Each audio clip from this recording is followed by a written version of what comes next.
Hi, my name is Suri Crow, and you are watching the Midas Touch Network. I want you to lean in and listen to this important message from the very brilliant Rachel Maddow. It's chilling, but I believe everyone needs to hear this. In the existing prison camps they've got, Trump is already holding more than 73,000 people right now, which is a record. They want to build 16 new processing facilities and 7 new huge warehouse facility camps. If they build those, if they can build those 23 new facilities that they've said they want to build in these communities that I've been describing all over the country, if they can build those 23 new facilities, that'll give them the space to more than double the number of people they're holding in the camps. The biggest one they've got right now holds about 3,000 people. That's the one at Fort Bliss, where 3 people have died in the past 8 weeks. Again, about 3,000 people are there now. There's already people regularly dying there. 3,000 people there now. They want their new prison camps to be closer to 10,000 people. How do you think those facilities are going to be run? If they build them, they will fill them up. And yes, maybe they will use them for immigration detention now, whatever that is, their prison camps. But if history tells us anything, it tells us that once facilities like this are built in these kinds of numbers, once you get an archipelago of facilities like this built in numbers like this, yeah, they may start as immigration detention, but they're available to them indefinitely for whatever they want to do with those camps. And so you see something that has been mostly flying under the radar of the national media, but may absolutely be key to our destiny as a nation. Everywhere they are trying to build these things, including in the reddest states in the country, everywhere people are pulling out all the stops to prevent these camps from being built. And I have to tell you, if the country stops them from building them, they will never again have this kind of momentum to try to build a constellation of prison camps this large outside the reach of the law. I mean, why would we give this government that kind of power, that kind of tool to use indefinitely? Yes, why would we give them that kind of power? They've already consolidated so much. And who are they going to incarcerate? I will get to that in a minute. But as usual, this story is being overlooked by much of the legacy media. Conditions inside these detention camps, arguably and fairly called concentration camps, are drawing more attention after the nation learned about little Liam Conejo Ramos. ICE agents arrested his father and took 5-year-old Liam with him to the El Paso Dilley detention facility, where Liam became very ill within days of being there. ProPublica later published heartbreaking letters from children who had been detained, some of them for months. These kids guilty of nothing but being born to parents who were seeking a better life in America. Congressman Joaquin Castro helped secure Liam's release and says he remains haunted by what he witnessed there. I think they're all traumatized, but some of them were stone-faced and some of them were sobbing. There's a 2-year-old girl who kept coming up to me and just hugging my leg. She was really small, asking us to get her out of there. A baby that's 2 months old living in that trailer prison, to me at the time when I went through there, was the most shocking. I'm really struggling as a parent, trying to deal with this and be a journalist, and also know that I'm trying to protect the innocence of my children. My kids are 12 and 10, and then we have a 3.5-year-old. I've just always told them that I'm trying to do good in the world. I think ICE should be disbanded.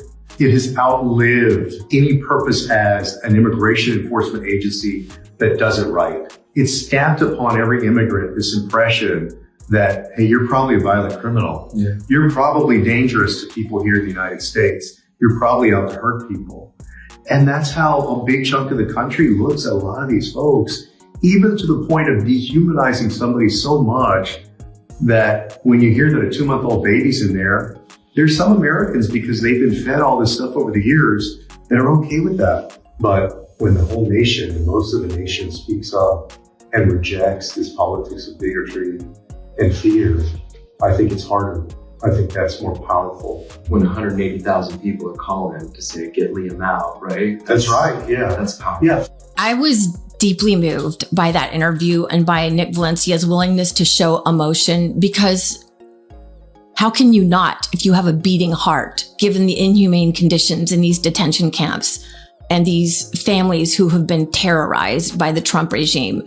And, the Trump regime has continued deportation efforts against Liam's family, despite the fact that they are following legal immigration processes and always were from the beginning.